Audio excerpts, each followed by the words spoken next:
हरे कृष्णा। सभी, आज आप हमें क्या बताने वाले हो? मित्र, मैं तुम्हें आज हमारे श्रील प्रभुपाद अपने गुरु से कब मिले और क्या हुआ वह बताने जा रही हूँ। उनके गुरु कौन थे?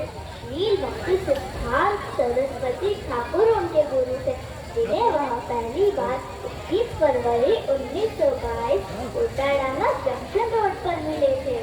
उन्हें किसने मिलवाया था? एक दिन उनके मित्र नरेंद्र नाथ मल्लिक ने उनसे यह बात की जब वे कोलकाता में प्रचार करने आए थे, किंतु श्रील प्रभुपाद इस बात पर हंस पड़े क्योंकि उन्होंने सन्यासियों का असली चरित्र देख चुका था। फिर उनके मित्र नरेंद्र जानते थे कि श्रील भक्ति सिद्धांत सरस्वती ठाकुर जी का व्यक्तित्व अलग है, अद्भुत है।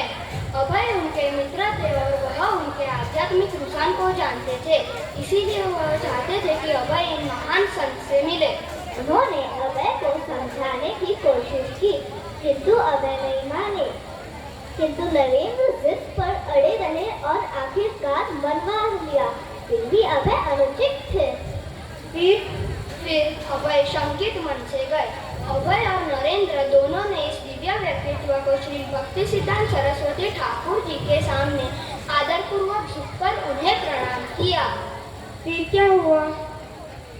फिर इससे पहले कि वे प्रणाम करके उठ पाते, श्री भक्ति सिद्धांत सरस्वती ठाकुर जो अपने मेहमानों के साथ बातचीत कर रहे थे, उन्होंने उनकी ओर देखा और कहा, आप दोनों युवा हैं, शिक्षित हैं, फिर आप भगवान चैतन्य का संदेश का पूरी दुनिया में प्रचार क्यों नहीं करते?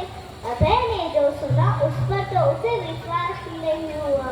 ऐसा क्यों? क्योंकि अधिकतर उन्होंने सन्यासियों को अपने संगठन के लिए धन मांगते हुए या घर पर भव्य भोजन खाने के लिए आमंत्रित करते हुए या लोगों को अपना शिष्य बनाने के लिए करते हुए सुना था। सही बात। उनसे विश्वव्यापी प्रचारक बनने के लिए कह रहे थे। अभय ने तुरंत प्रतिवाद किया, किंतु हम भारतीय अधीनता में है, हमारी बात कौन सुनेगा? हमारी संस्कृति और दर्शन की सराहना कौन करेगा? सबसे पहले हमें अपनी स्वतंत्रता के लिए लड़ना चाहिए और इसे प्राप्त करना चाहिए। फिर श्रील भक्ति सिद्धांत सरस्वती ठाकुर ने कहा, कृष्ण भावनामृत आपातकाल है, यह किसी और चीज का इंतजार नहीं कर सकता। शासक आते जाते रहते हैं, देश की राजनीतिक स्थिति बदलती रहती है, लेकिन किसी की राजनीतिक या सामाजिक अशांति के बावजूद कृष्ण की भक्ति कभी नहीं रुकनी चाहिए। हरि बोल, हरि बोल। फिर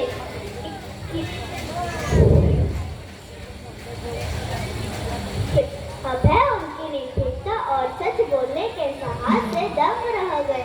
श्री भक्ति सिद्धांत सरस्वती ठाकुर का पूर्ण विश्वास था कि केवल कृष्ण चेतना ही बल्कि पूरे भारत न कि पूरे विश्व की समस्या का समाधान है।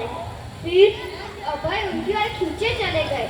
वे ध्यान मग्न होकर वहीं बैठ गए। फिर क्या हुआ? फिर 21 नवंबर 1925 इलाहाबाद श्री भक्ति सिद्धांत सरस्वती ठाकुर ने अभय को आगे आने के लिए कहा और जब माला प्रार्थना को स्वीकार करने का आह्वान किया।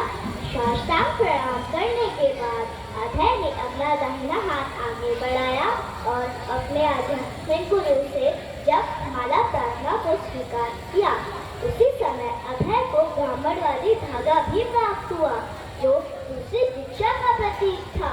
आमतौर पर श्रील भक्ति सिद्धांत पहली दीक्षा परिणाम देते थे और कुछ समय बाद जब वे शिष्य की प्रगति से संतुष्ट हो जाने पर दूसरी दीक्षा देते थे, किंतु उन्होंने अभय को एक ही समय पूर्ण दीक्षा दी।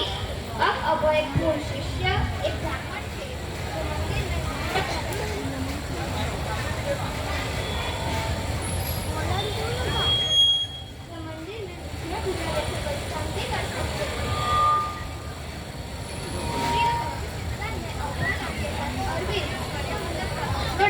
अब वे अभय चरणारविंद थे। हरि बोल। अभय चरणारविंद श्रील प्रभुपाद जी की जय। भक्तों, तो कैसी लगी आपको श्रील प्रभुपाद जी की अनोखी लीलाएं? हमको बता सकते हैं कि श्रील प्रभुपाद जी कहाँ बड़े हुए थे?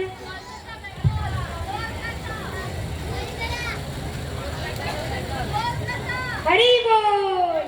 श्रील प्रभुपाद जी कोलकाता बंगाल में बड़े हुए थे।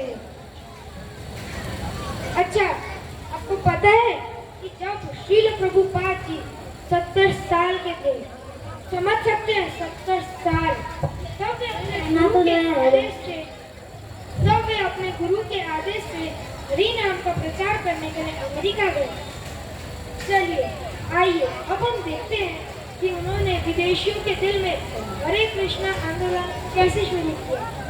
आप सोच भी नहीं सकते कि ये कितना कठिन कार्य था, लेकिन जब कृष्ण का भक्त होता है उसकी नैया पार हो जाती है।